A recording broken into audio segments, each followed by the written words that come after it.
who commit heinous crimes against children. We also see the devastation that occurs when the system gets it wrong and families are falsely accused and torn apart.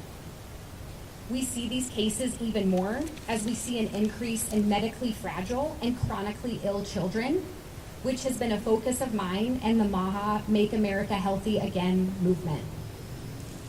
In the case of Robert's daughter, Nikki, there was a rush to wrongfully remove life-sustaining treatment without proper consent or knowledge by her father, Robert, who was the only one with the legal right to do so, in violation of Nikki and Robert's rights. He was immediately suspected of child abuse with no alternative explanations investigated. And it was determined that his rights didn't matter, but that is not how due process or our legal system are supposed to work. This is both a parent's rights and pro-life issue. Often in child abuse cases, we see good people who work in the system and spend their careers witnessing horrific abuse against children come to see everyone through that lens, which is what happened in Robert's case and is still happening to this day.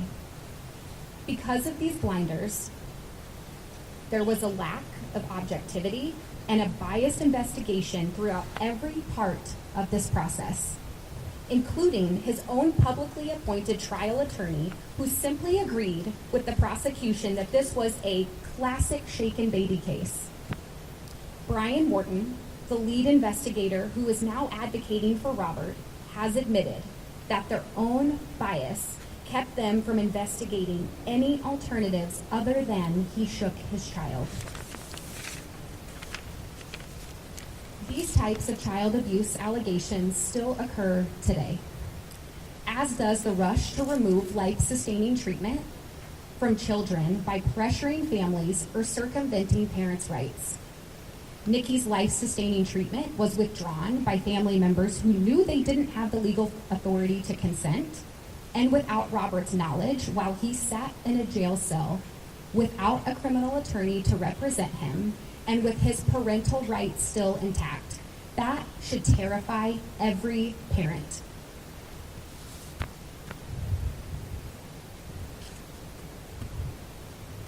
Her diagnosis of shaken baby syndrome was rushed, and the autopsy was conducted without reviewing complete medical records and based on the presumption of abuse, while an investigator stood in the room telling the medical examiner about the shaken baby syndrome diagnosis and that the father had already been arrested. I and other members of the legislature have passed pro-life laws to protect patients' rights to life-sustaining treatment and guarantee due process for end-of-life and parental rights, including in cases of misdiagnosis of child abuse, but families still suffer the consequences of these wrongful and false diagnoses of abuse and attempts to withdraw life-sustaining treatment to this day. Robert deserves an unbiased and fair trial where all of the evidence, including exculpatory evidence that has never been presented to a jury, is weighed and considered. Our justice system demands due process and a fair trial. Robert had neither. We are all flawed humans, and our systems are no better than we are. Sometimes we get things wrong. But as a society, it is incumbent upon us to be part of the solution to improve our justice system. We are a country founded on liberty, and liberty requires a fair judicial process.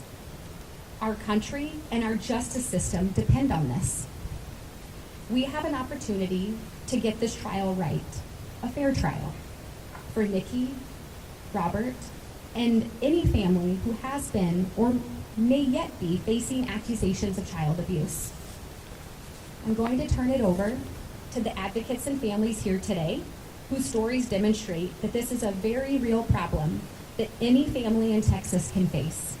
We're going to start with John Sego with Texas Right to Life, who will share about their work helping families advocate for patients and families' rights around life-sustaining treatments, which is an important aspect of this case, and we will have time for questions in the end.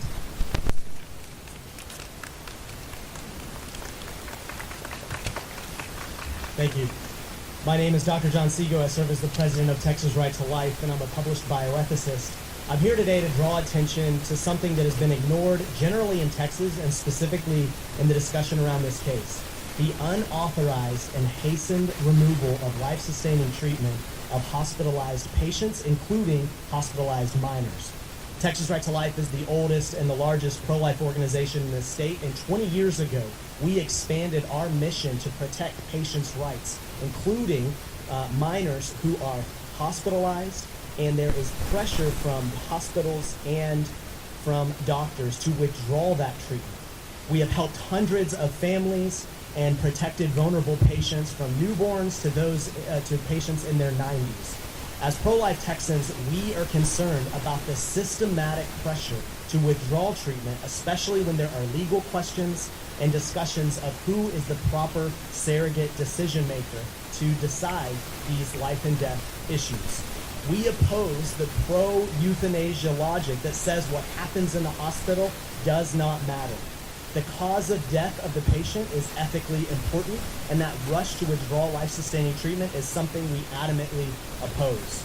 We have seen time and time again that when there is legal confusion about who gets to make these decisions, who has the authority to withdraw treatment, that hospitals and doctors pressure the withdrawal of treatment, which occasions the death of vulnerable patients in Texas. Like in other cases that we've had very similar to this one, of baby Legend Johnson in 2023 and baby Wren in 2025. This is a too familiar story.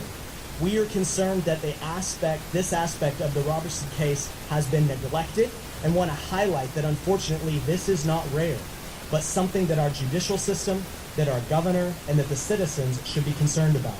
We are thankful for the progress that the legislature has made in the area of patients' rights and respecting medical decisions from the proper guardians and parents to make for their children. However, coercion and a rush to withdraw treatment is too common around the state, and unfortunately, it's exactly what we see in this case in front of us. Thank you.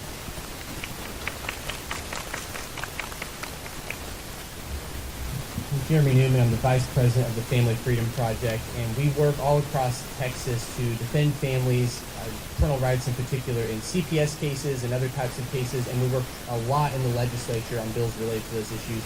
I want to tell a couple stories to illustrate a theme to you guys. Back in 2019, we had a case with a family called the Pardo family. And in their situation, their 4-year-old son, Drake, had a lot of complex medical issues. He was regularly seen by the doctors in Dallas. And on one particular visit, they took him into the hospital, and there was among other things, there was a question that came up about whether he needed a more permanent G-tube installed. And the doctor who was assigned to visit Drake in that hospital wasn't coming. And the family ended up filing a complaint with the hospital against him. And then come to find out, shortly after that complaint was filed, that doctor called in the child abuse pediatrician at that hospital to review the case. That child abuse pediatrician never met the family, never met Drake, but then proceeded to refer the case to CPS anyway. And then commenced a multi-month battle where CPS came in and took Drake away from his family, and all on the theory that the family might go and find another hospital and trick the hospital into getting a G-tube that might be unnecessary. That was the allegation. And on that basis, they took him for multiple months. We fought that all the way to the Texas Supreme Court, and the Texas Supreme Court ultimately sent him home. The second story that I want to tell to illustrate a point that I'm going to come back to in a second is one that just happened last year. And so in case you were thinking that this is something that happened 6 years ago and doesn't happen anymore, this one is from last year. And this is Jackie and Juan Boatwright from Fort Worth, Texas, who took their daughter Evelyn into Cook Children's Hospital because she was experiencing seizure-like symptoms. And when they took her into Cook Children's Hospital, Cook Children's did an MRI. Within 2 minutes of when they conducted that MRI, the radiologist at Cook Children's Hospital wrote in the medical records that he suspected them for child abuse. How many alternative diagnoses had been done in that 2 minutes? 0. That's the point. Because then they proceeded to call in the child abuse pediatrician. They then proceeded to kick the family out of the hospital. and they took Evelyn for 10 months from that family. Multiple other medical experts came in to explain the brain bleed that Evelyn had and the alternative causes that could explain that, and Evelyn ended up being sent home in the fall of last year. Now, a third story that just happened recently here in Austin is a family that we helped who took their child in to the local hospital to get an evaluation done on a growth that the child had. And the hospital said, well, you probably need to get it biopsied. They chose to get it biopsied at a different medical facility because they trusted the second medical facility more. Well, the first medical facility called CPS on them because they chose a second medical facility, right? And so the common theme between all of these cases that I want to draw out for you guys is the fact that when these types of things happen, what the family experiences is that they are presumed guilty of child abuse from the beginning, and everything that follows afterwards is then interpreted in that light. And the alternative diagnoses that are supposed to be investigated aren't investigated by the doctors. And when you put these doctors on the stand, what they'll typically tell you is, we're not investigators. CPS is supposed to do that. Well, then you put CPS on the stand, and CPS will say, but we're not medical doctors. The doctors are supposed to do that. And so you get all the way to the court, and nobody has investigated what actually took place. But the family still lost their children. And then if they do get their children back, the situation that family is in is that how are they ever going to trust medical facilities again? And especially if you have a child that has ongoing medical needs, now every time you're contemplating if you can afford to go to a hospital or a doctor to get medical care for your child, you have to call your attorney before you can call your doctor to figure out if it's safe to get medical care for your child. So the point I want to illustrate for you guys is that this is an ongoing systematic problem that's happening in Texas. So it's not just one case. It's not just from 5 years ago, 10 years ago, 15 years ago. It's a consistent, ongoing thing that's happening every day. Thank you.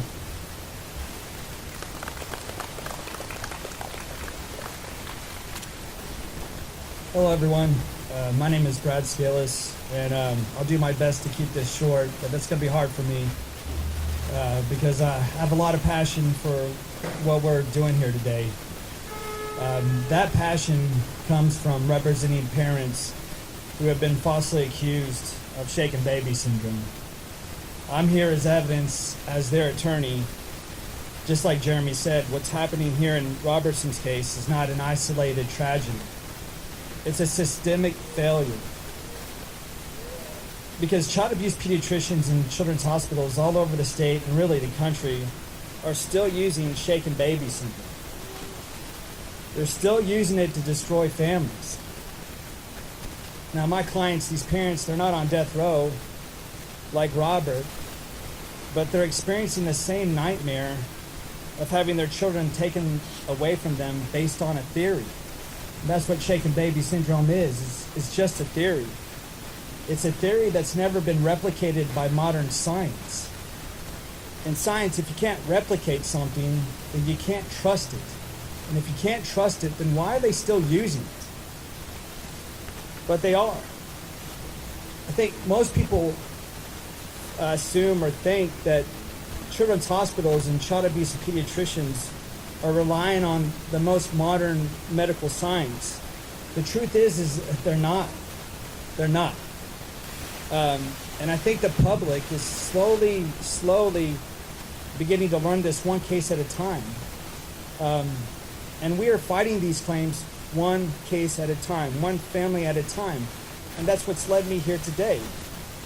And I'm here today to tell you that it doesn't matter if they're using the terminology of abusive head trauma or shaken baby syndrome. They're still using it and they're still destroying families. And they meaning child abuse pediatricians in children's hospitals, they ignore medical evidence, they ignore medical science in order to continue using this theory called shaken baby syndrome. But I don't ignore the evidence in my cases. I don't ignore the medical science in my cases. And that's why we're winning these claims that's why we're winning these cases against this claim. Because we don't blindly accept their theories anymore. We don't blindly accept shaken baby syndrome anymore. And that's one of the differences between now and back then in Robert's trial, is that now we fight the hell out of it. We fight the hell out of shaken baby syndrome. and we get children home, and we get children back with their parents. The simple fact is that Robert did not get a fair trial. Not on the facts, not on the law, and not on the science, especially the science. But what we do now, it's not rocket science, but we do would prove his innocence. We certainly do not concede to their diagnosis. We get all the medical records, and not just some of them, all of them. We get our own medical experts, and here's the key: we get medical experts that are up to date on the most modern medical science. That's huge. We provide the type of defense that Robert never received but deserved under the Constitution. The fact remains is that there's parents all over this state that are going into children's hospitals, and the most modern medical science and the Constitution are not following with them. This year, 2025, I had a case come out of the very same hospital that removed Nikki Curtis's life support. That's Robert Roberson's daughter. The same hospital that removed Nikki Curtis's life support 20-something plus years ago. This very same hospital, this very same children's hospital, accused my clients of abuse in this recent case. And they used the exact same theory they used against Robert. You see, they call it abusive head trauma now, right? The same hospital using the same diagnosis, but missing key pieces of medical evidence. Another issue that we're seeing in their diagnosis that is identical to Robert's case, and that I see in my cases, in the recent case, is that none of these children have any neck injuries. But they're still working from the diagnosis of violent shaking. Nikki didn't have a neck injury. Nikki Curtis did not have a neck injury. See, that defies biomechanical science. But, when you attack them on the shaken baby syndrome, when you attack them on the science, they don't sit there and think to themselves, well, maybe we're wrong. They just changed their diagnosis to blunt force trauma. They're doing the same thing in Robert's case now. They'll change it to blunt force trauma despite there being no external injuries or any substantial head injuries. It doesn't matter to them that the medical evidence doesn't support shaking or blunt force trauma. It doesn't matter to them, and them I mean the child abuse pediatricians in children's hospitals. It doesn't matter to them that the medical science doesn't support any of their theories. Changing the diagnosis is simply a strategy to them to confuse and misdirect. But it doesn't work on us because we've seen it over and over again. It's a playbook that they use, and we know their playbook, and that's why we're winning these cases. Again, shifting to blunt force trauma and ignoring biomechanical science is all part of a systematic playbook that they repeated, and they repeat it on autopilot. And the truth is that they're using this playbook to kill a man, to kill Robert. So to those that are fighting to kill this man on October 16th, I simply want to ask a question. What is the harm in giving him a new trial? Because if you're right about Robert, if you're right about the medical evidence, and you're right about the medical science, then what is the harm in giving him a new trial? The only harm I see, is not giving him due process and not giving him a new trial. Because if we kill this man in the face of this medical evidence and in the face of the medical science, it'll be a stain on our state that will never go away. Ever. And history will look back on us and say, what the hell were they thinking? If we kill this man with what we know today, right now, it'll mark the end of modern times in Texas. And not because the world stopped spinning, because we turned our backs on science, on due process, on justice, on the values that we hold, or that we claim to hold as a democracy, as a civil society. Thank you.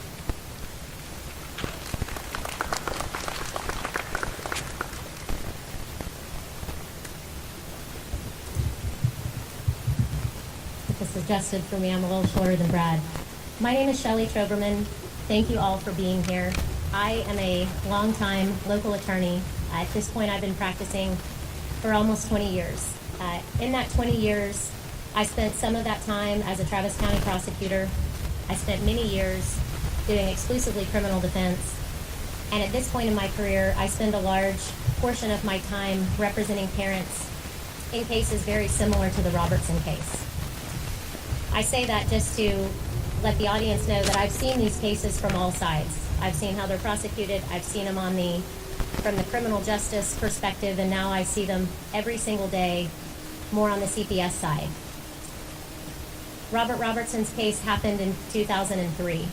I can unequivocally tell you that the situation with false allegations of child abuse has gotten exponentially worse since that time. The reason for that is because a little area, well, if you want to call it a specialty, but there was a specialty created for what's called child abuse pediatrics in 2009.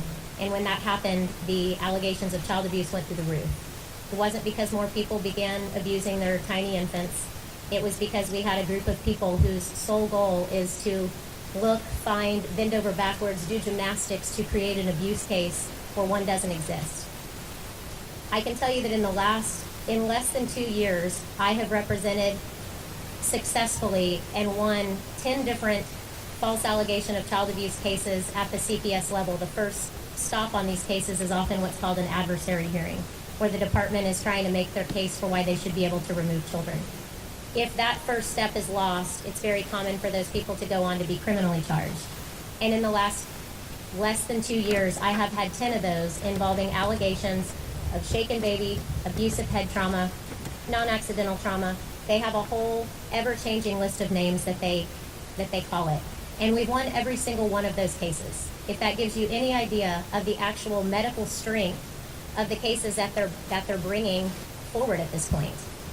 We have one of my now dear friends and families from the last 2 years that I think had to step away from the direct sun, standing right over here with their 5 beautiful children, whose child had a late onset vitamin K deficiency brain bleed at Dell Children's Hospital, which had been accurately diagnosed that way. And then somewhere between that diagnosis and a couple weeks in the hospital, the child abuse pediatricians decided that it was believable that this child suffered this major medical condition that had been properly diagnosed and had also somehow in that time period had the unfortunate luck of being shaken by his family, who was all together at this point. I could literally stand here for days and tell you stories that would blow your mind about the facts of these cases, but we don't have time to do that.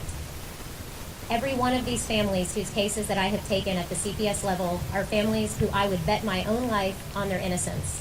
And then as we work through the facts of the cases with our oftentimes far more qualified medical experts, every single last one of them had a medical explanation that made 1,000 times more sense than a diagnosis of child abuse.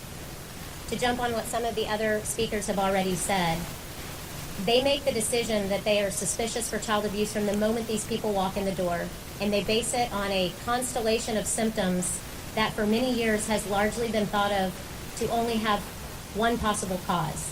And I would challenge you to consider how absurd in medicine is it that a particular combination of symptoms can only be caused by one thing. It is medically false, it is contrary to modern medical science, and every one of these families could have been saved the trauma of what they went through, let alone had they gone on to be criminally charged, had the people in these children's hospitals done their job. It ranges everything from late onset vitamin K deficiency bleeds to causes like genetic coagulation factors to birth injuries to strokes. There are thousands of reasons that we see similar symptoms to what I see in every one of my cases and to what was used to convict Robert Robertson. We struggle to get medical records from the hospitals. CPS and the medical system make it difficult at every level, and these cases are extremely expensive and difficult to properly defend. But that is literally what it takes to save these families, and in the case of Robertson, what it would have taken to save his life. As we stand here today, Texas is this close to executing a man on a theory that is at best as shaky as it gets, and at worst, complete and total nonsense. And it used to be that these children, their lives were at risk by an improper diagnosis because the diagnosis dictates what treatment they have going forward. If you diagnose it as abuse and it's something else, their lives are at risk. But based on the Robert Roberson case, it's not just the child's lives who are at risk. It's now also the parents' lives that are at risk from the moment that they walk into that hospital, if the medical professionals don't get it right. And I'm here to tell you right now, as a mother of 4 children, that every person standing out here, every person in every county in the state of Texas, because I handle these everywhere. It's not just 1 or 2 hospitals, it's all of them. They operate with a similar MO. It is terrifying to think that not only could your child die as a result of a medical mistake, but now so could a parent. Thank you.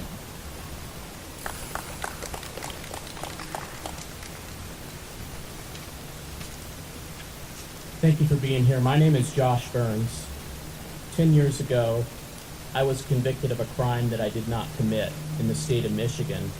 After my then 2-month-old daughter fell ill, my wife and I found ourselves face to face with a child abuse pediatrician who called Child Protective Services and accused us of shaken baby syndrome. Our daughter was taken from us and put into foster care with strangers. We were in a battle to prove our innocence and to fight for our parental rights. Since I was the last one alone with my daughter before she got sick, I was charged criminally with child abuse. My wife was allowed 3 one-hour visits with our daughter, 3 one-hour visits a week, and I was not allowed to see my daughter at all. After 7 months of civil court proceedings, my wife was able to get our daughter home.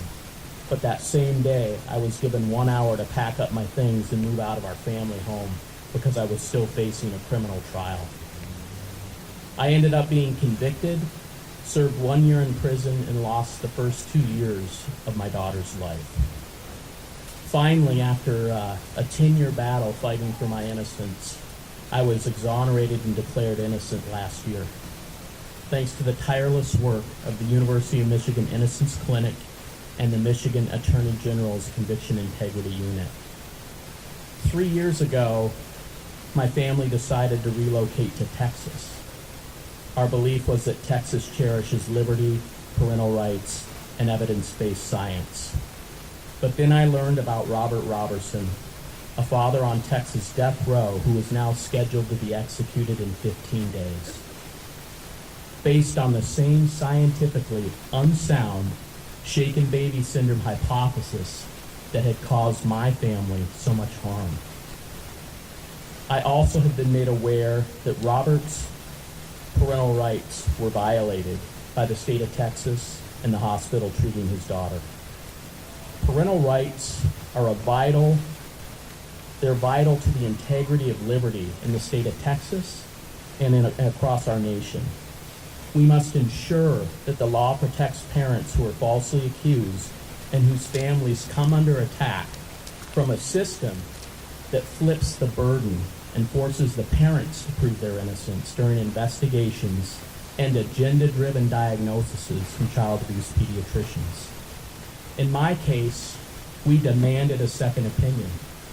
The child abuse pediatrician covered up and sought to hide the second opinion because it did not fit her narrative. That second opinion offered medical explanations for my daughter's symptoms because no crime occurred. Robert's daughter, Nikki, was a very sick child. He sought medical care for her so many times. The system failed Nikki and Robert because no crime occurred. There are so many questions that need answers in Robert's case. And to answer these questions, we need the courts to intervene and order a stay of execution and a new trial, because we must hear all the evidence. This man was convicted using science and methods that no longer stand under the scrutiny of truth and justice. And I stand here today as living proof of that. Robert's life hangs in the balance. We must seek truth and follow evidence-based science. This seems like common sense. What harm is it in following evidence and seeking truth? This is foundational under our system of government. So today I urge all in Texas who have the authority to stop this execution to do so. Texas is watching. Our nation is watching. The entire world is watching what we do here. We must get this right because we do not murder innocent people. So let's follow the evidence and the facts and let the truth prevail. Thank you.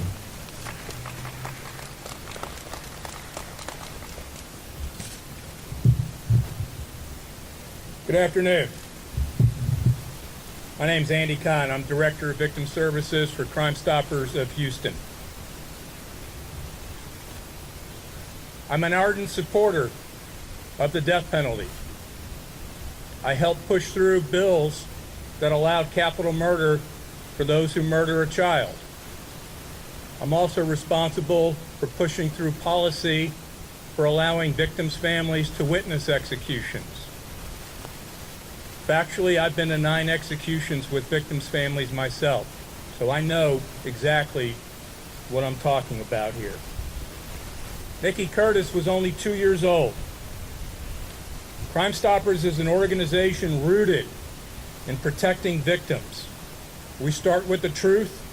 Her life was precious. Her death was tragic. And yes, she deserves justice. But justice for victims means ensuring that the right person is held accountable with reliable evidence and a fair process. If we rush to judgment, if we rush to punish without certainty, we risk betraying victims and surviving family members by not securing true justice. As a board member of Parents of Murdered Children and surviving family members of homicide, trust me when I say victims want to make sure that the person that murdered one of their loved ones is indeed that person, and that's based on fact and evidence. We all know that Nikki was extremely ill. Her medical records clearly show that. When such medical records, credible medical records doubt, the justice system has a duty to pause and re-examine.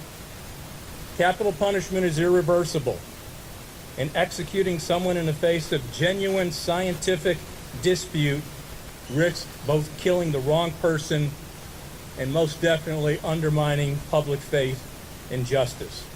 Our state recognized this principle when it passed Article 11.073, the Change Science Law, in 2013, acknowledging that convictions secured on outdated science must be revisited. And Robertson's case is a clear-cut example of whether that direct test and whether we're going to actually live up to that responsibility. 2018, missing CAT scans, CT scans of Nikki's heads were rediscovered.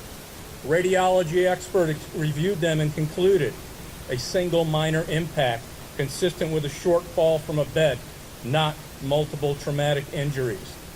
This new evidence clearly undermines the state's trial, full of narrative and violent shaking and repeated blunt force trauma. Why it doesn't matter in Texas? Because we passed a law changing science. The law gives courts the authority and the duty to revisit convictions when new scientific evidence, and yes, there is new scientific evidence, and the law was designed to prevent wrongful convictions from standing in the light of evolving science. At Crime Stoppers, we developed what's called a needs program. We're the only entity in the state that recognizing that we have to deal, particularly law enforcement, with people who have been diagnosed with autism in a special and unique way. And they have to learn and recognize different expressions, different ways that people with autism act. 2018, Robert Roberson was diagnosed with autism. Yet at the trial, everybody said he was flat, he was dull, he was not interested, he had zero facial expressions. Jurors look at that. They see a defendant that just frankly is just sitting there, doesn't care, doesn't look, doesn't show anything. That plays a role into the decision. What the jurors were not told is that Robert Robertson was diagnosed with autism.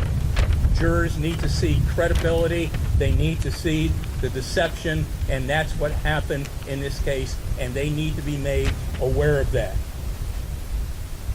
If he's autistic, what appeared to be cold is simply just a fact of people who have been diagnosed with autism. Texas has been a national leader in forensic reform, passing the first junk science statute in 2013. Robertson's case is the clearest test whether that law actually protects people convicted on outdated science. If Texas executes him, we basically are undoing our own progress, and we're showing the entire world that our reforms are hollow.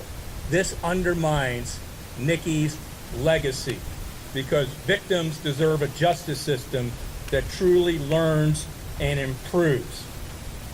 Crime Stoppers of Houston is not calling for Robert Robertson's release. We are calling for a new trial, one that considers all the evidence that was not presented at his original trial, including the CT scans, the autism diagnosis, and modern medical science. A new trial is the only way to ensure Nikki's case is fully understood, her story is honored, and her death leads to better protection for children. Executing in the face of doubt does the opposite. It silences questions, it undermines trust, and it leaves Nikki's case as a warning sign of injustice instead of a catalyst for reform. I asked our Crime Stoppers team, when I was asked to take a look at this, to put together, I asked them to take a deep dive into this. And I don't do this lightly. And so for me to come along and take a stand, people were saying, how can you take a stand like this? Because sometimes you got to take the stand and you got to do the right thing. And this time we're taking a stand. And it's time for the state of Texas to also take a stand. Give them a new trial. Let's see what happens. But in the meantime, you know, we got 15 days, and the eyes of the world are upon us. Thank you.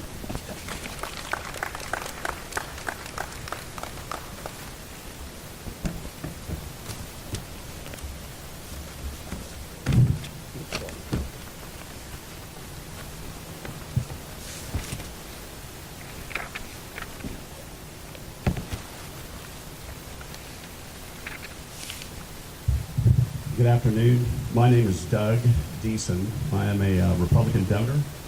I've been confused by the Houston Chronicle as being a far-right conservative, and I've been accused by people on the far right of being a rhino, so I fit somewhere in the middle. But I am a conservative. I do believe in the death penalty, but only when it's a heinous crime and there's no question, there's absolute proof. Obviously, this case does not fit that description. I'm also a Ken Paxton supporter. Ken is one of my really dear friends. He has been for 12 years, and I've been a supporter all the way through. I'm supporting him as in the Senate race against John Cornyn. And I feel that he's been misled by some of his attorneys at the office. I know it's hard for him to override them, but I know that he's looking at it and he's trying to figure out what the right thing to do is. And I think we all know what the right thing to do is. I could go through a lot of notes that I have, but I'm not going to waste anybody's time. I think what's important is that there's only one truth here.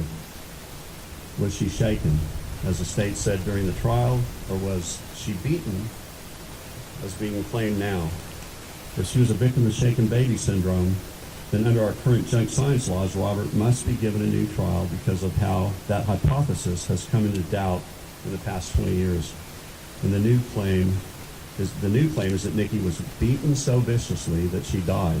This is demonstrably false. If we know anything from the CT scan, which, by the way, as was stated earlier, the jury never saw, and the photos, it is that Nikki had no significant bruises, no significant lacerations, and not so much as a single hairline fracture anywhere on her body. And I want to demonstrate that. And we will pass these out later if you want to see them. But the state has claimed that a Texas jury convicted Robertson of beating his 2-year-old daughter to death, and courts repeatedly rejected his efforts to upset his conviction and sentence.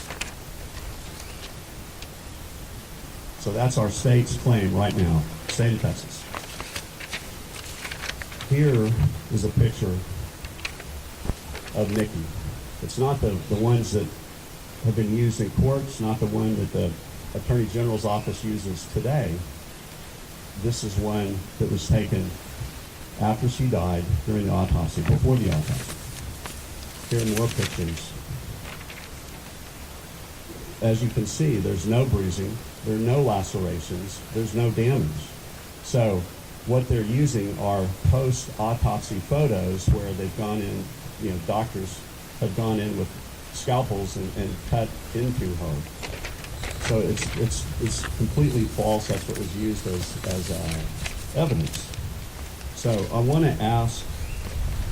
I think Robert deserves justice just like we all do, proper justice. This is aimed exactly, directly at our 9 justices on the Court of Criminal Appeals. Justices Keel, Richardson, Urey, Walker, McClure, Parker, Finley, Newell, and Schenck. Please grant Robert Robertson a new trial. Thank you. Now, if you have any questions, we've got Gretchen Swin is here, Robert's attorney. She's been on this for many, many years, and she can help us answer any questions you may have. Thank you.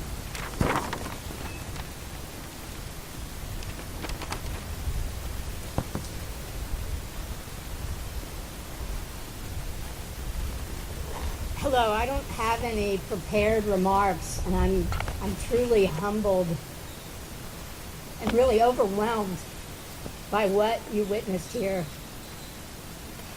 This was a gift not just to Robert. It was a gift to the state of Texas and the integrity of our judicial system that these brave conservatives have been willing to look past a lot of misinformation that's out there and study this case and use reason, because it is extremely hard when you're talking about the death of a beautiful young child. And that's part of the whole terrible legacy here, is that we kind of lose our mind if we're faced with something like what happened with Robert and Nikki. You see a beautiful 2-year-old child unconscious and turning blue, and you want to blame somebody. And it's a lot easier to point to the odd-looking autistic father who's poor and lives on the edge of town and is making his living throwing paper routes and say, oh, he looks off, than it is to dig into the child's medical records, to question superficial science, and to demand logic in the face of a tragedy. So I'm starting to give a speech, and I don't want to do that. I really just want to say how grateful I am on Robert's behalf that this event has happened. And if you have questions about the facts, because there is so much misinformation, I'm here for you. Yes, sir. I'm Dr. Thompson. I happen to be an international physician and the chief editor of Health. Can you... I said I'm Dr. Thompson. I happen to be an international physician and the chief editor of Health at the Development Academy. So we work with the crime stoppers, people, website. I mean, this is when the website corner was there, so I thank you for coming. We don't take death of children issues very lightly. The first point I'll make after asking my question is it is better to get a criminal goal than to kill an innocent person. That doesn't mean that children don't have rights. So, as a physician who happens to be doing medical journalism and like a doctor, we can have the death of a child without physical features or symptoms from the outside. Because you shake a child and there is no trauma on the neck or the spine doesn't mean that they are not in therapy. So the point we want to make is, are you very, very clear that you have really considered all of this and you call experts are really experts who are also looking at the rights of this child, and it's not just because they believe somebody that you have an interest in or somebody that somebody has convinced you by the Bible. That's my question. Okay, I think the question was that have we consulted with legitimate medical experts Yes. instead of just looking for some way to help a client? Yep. And I want to first point out, which I think several of the speakers did, that when Robert was accused in 2002 and lost his beloved daughter, he was appointed a lawyer, as a poor person has a right to, who refused to entertain his own claims that he had done nothing to harm his daughter. Then the lawyer insisted that this was a classic shaken baby case, but Robert was just too impaired to have known what he was doing. That was the defense, which, by the way, is not a defense. Right? And so there was no adversarial process. Everybody in that courtroom was looking at Robert as someone who was guilty, including his own defense lawyer. There were no medical experts put on the stand by the defense to tell the other side of the story. For 14 years, Robert had no lawyer willing to look at anything else. They just kept, collecting some, funding from the state, filing these empty appeals, and never listening to their client who kept writing these pitiful letters. Dear judge, would you please give me an attorney who will represent me? 14 years, right? Robert is only alive now because a group of us volunteered. And I've been working on this case now for nearly 10 years, and most of that is entirely pro bono. I didn't have any preconception about shaken baby in 2016, but I started studying it. And I learned what you learned. And I would love for you to add to that, because what is happening today is there's supposed to be what's called a differential diagnosis, where you consider everything else before you rush to abuse. When Robert was accused, it was the exact opposite. Abuse is the first explanation, and you don't need to look at anything else because pediatricians were being taught, you see these three things inside a child's head, you can presume they were shaken. That has been completely reversed, and in fact, to date, there's no science to show shaking can cause any of those symptoms. That's where we are today. But they still make this diagnosis. Do you want to jump in here on this point? I just had, if I understood the question correctly, and correct me if I'm wrong, was the question whether or not we seek the opinion of other qualified medical experts? Was that the question? Okay, well, that's one I can answer. I will tell you that in the many, many, many cases that have been exactly like Robert Robertson's case, the only difference was we wanted at such an early level because these were people who had funding. It is astronomically expensive to hire the best medical experts in the country, many of them, to come testify at any kind of a hearing. Extremely expensive. So if you're poor, it's not happening. The courts aren't appointing these people. But for my clients who have managed to scrape together the funds or have the money, the experts that we have brought forward are far more qualified than the ones operating on the other side of the case. If it's a child abuse pediatrician that's 1 year out of residency, I'm bringing a guy from Michigan that's 35 years out of residency, working at a major children's hospital in another city. So I can unequivocally tell you on these cases that have been won at a much earlier stage, or the way that a criminal case like Robert Robertson's case in a perfect world should have been managed by an attorney that knew what they were doing, is absolutely. You seek the opinion of more qualified experts with more years experience that often testify for the other side, but in your case, they're testifying for you. So I know that there's the jump to think, oh, defense attorneys are just out looking for, some loophole. That is unequivocally not true. And I have I have more than 10 cases, but 10 in the last 2 years where judges have literally, including the gentleman who's standing right here, stopped the hearing halfway through and said, I don't want to hear anymore. I don't know what's going on in Austin, but these children need to be returned immediately. If Robert Robertson had the benefit of that kind of a defense, we wouldn't be here today. So the experts exist. They don't exist in the same hospitals. They don't like to testify against each other. But Dell Hospital is no different than Cleveland children, I mean, they're all equally qualified, regardless of what state they come from. Their medical education is similar. So to answer your question, absolutely. This man wasn't given that opportunity factually, legally, or any other way. And but for people like this, we wouldn't even be standing here still begging for his life. But as long as he's still living, we can still keep fighting.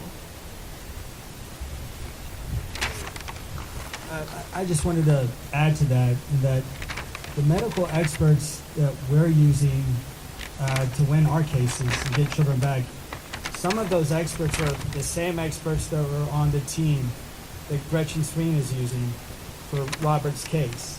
So we're definitely using experts that are qualified, specifically in areas of pathology and biomechanical engineering. So that needs to be noted. Thank you. And I will underscore here that Robert had no defense, no experts, no counter story, nobody even talking to him at the jail. Today, we have this all-star roster of highly credentialed experts who are so outraged by this case, many of them have worked for free.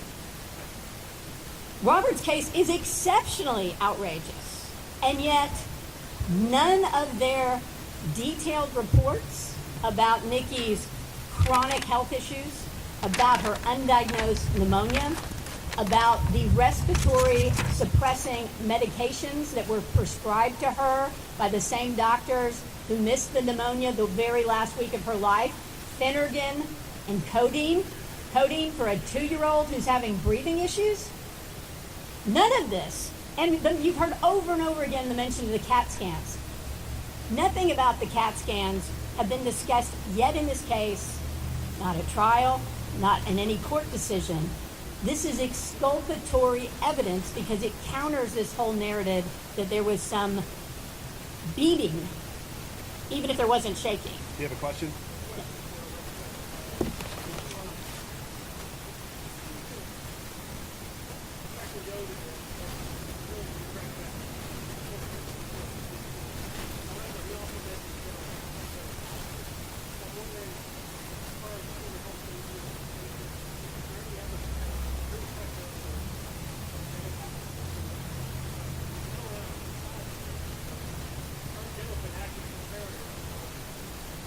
There are many Republican elected officials and Republican advocates who are in support of everything that has been said here today, and I think we will start to see more people speaking out. And I don't know if Red wants to say. Yeah. Obviously, Brian Harrison, who's one of the most conservative representatives in this state, possibly in the country, is very supportive of this. We were on the phone with him. Everything that I said, he and I have discussed, and he's in 100% agreement with me, with Lacey, with State Representative Hall, and others. So nobody's trying to pressure Attorney General Ken Paxton or Governor. The governor could stop it for a month. Nobody's trying to pressure them on that. They don't respond well to pressure like a lot. Most politicians don't. All we're trying to do is, one, get the facts out. Two, reach the Court of Criminal Appeals directly to them and say that, hey, you've got a lot of cover. There are a lot of Republicans in this state who believe that Robert deserves another trial. And that's simply the purpose here. I mean, I wish they were standing right there and we could all go shake their hand and talk to them eye to eye, but they're not. And they're probably not watching now, but maybe they'll catch little bits of this on social media or whatever and understand that they have nothing to fear. The people who are the loudest are the people who want Robert executed tomorrow, and they're wrong. They haven't seen all of they're smart people, but they haven't seen all the facts. They haven't seen this side of it. Anything else? Anybody else have a question? Yes.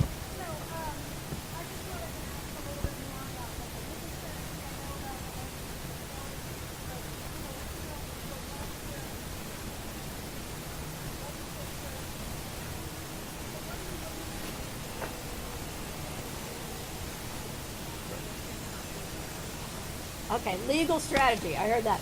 And I think you mentioned the heroic effort of the lawmakers this time last year. And, anybody that followed that, I mean, that was a Hail Mary miracle that was based on people studying this case and being outraged that Robert hadn't gotten relief because it's their law, and yet the burden seemed to be so ridiculous considering the evidence that had been amassed. They saved his life by trying to subpoena him and have him come to the Capitol and testify, and that was then thwarted, but it stopped the execution. But now there's law, it can't be repeated. You know, it was a separation of powers fight, and I think both sides kind of won something. The lawmakers were told your subpoena is valid, you can subpoena anybody you want, but you can't interfere with an execution date. And the problem is, an execution date has been set in this case, and the clock has been ticking since July. Meanwhile, there are two massive habeas applications pending before the Court of Criminal Appeals, along with a motion to stay the execution, which means stop it, along with motions to reconsider the past denials from last fall. But these habeas petitions are supported by yet more new scientific evidence of the junk science and of Robert's innocence that has been amassed since October. And I'll give you one example, because there was a question suggesting maybe these weren't the best experts.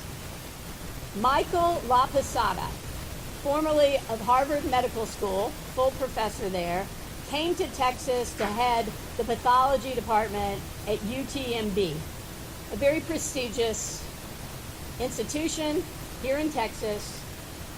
Michael LaPosada is one of the leading experts in the world in bleeding disorders and how they can be mistaken in a sick individual for trauma. And remember, Nikki's fundamental symptom was bleeding outside of the brain inside her skull. And back in the day, that was shaken baby syndrome. You know, we don't look at anything else. Well, now we know there are a host of naturally occurring phenomenon that can cause this. One of them being a bleeding disorder that arises from an infection like pneumonia. He just looks at her blood tests that were done in the hospital and says all these signs. She had significant DIC, which is a bleeding disorder. And so as the CT scans show very little blood outside of the brain. 2 days later, during the autopsy, when they cut into this child and peel back her scalp, there's a lot of blood. How could that have been caused by inflicted trauma when it wasn't there 2 days ago? The answer is that the hospital triage to try to reverse her condition, combined with this pneumonia that had not been diagnosed, that was progressing to sepsis and causing this bleeding disorder, caused this extra bleeding to continue over the course of 2 days. You can't say that's proof of an inflicted injury from 2 days ago. It didn't exist. Michael LaPosada, Google the man. This is not, yes, sorry. And the legal strategy is we're waiting on the CCA to grant a stay so they can continue to deliberate, or to grant relief, which is a new trial. You've heard that over and over again. That's the request, a new trial. And if the objective medical evidence that still exists, they think is strong enough, they can try the case. We think we can prove his innocence. Are there any other questions? Okay, come up closer so we can hear you if you don't mind.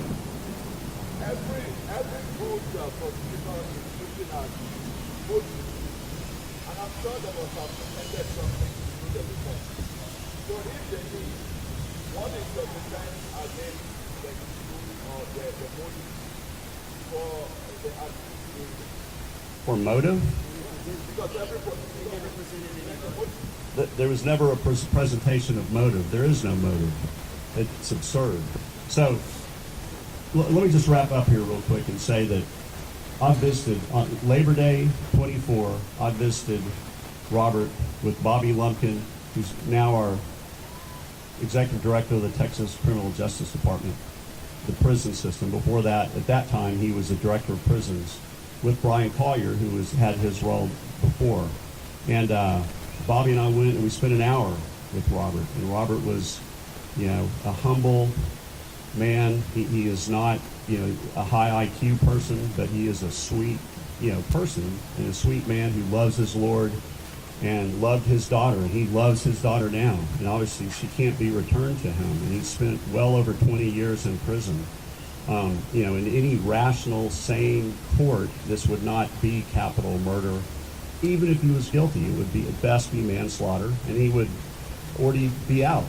But for whatever reason, a lot of prosecutors, they want the feather in their cap. They want scalps. They don't want losses, and they want big scalps. So that's apparently what was going on here. Plus, if you think about it, Anderson County is a tiny little county. They really don't have the expertise or the ability to try a complicated case like this. So, we really need to look at, should we move cases like this to bigger counties where there are more access to better attorneys, better prosecutors, and better judges, frankly. But Robert is a good man. Bobby and I, we prayed with him. We walked away. I looked at him. We were both crying. And he said, he doesn't belong here. And I said, no, he doesn't. And that's how we feel, and we hope that the CCA will agree that he at least deserves a new trial. Thank you all for coming. Thank you, Lacey, for putting this together. Thanks to all the witnesses and speakers today. We appreciate it all, and this, it's pretty hot, pretty uncomfortable, so thank you.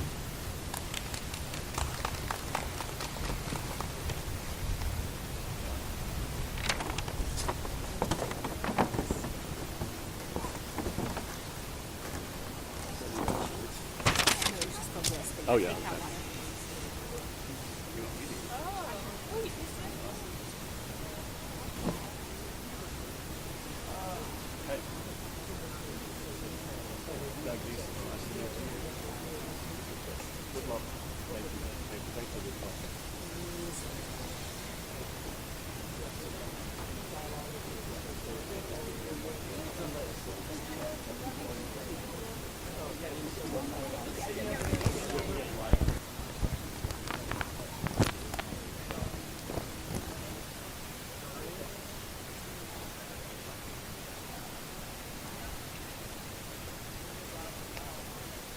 I never read it.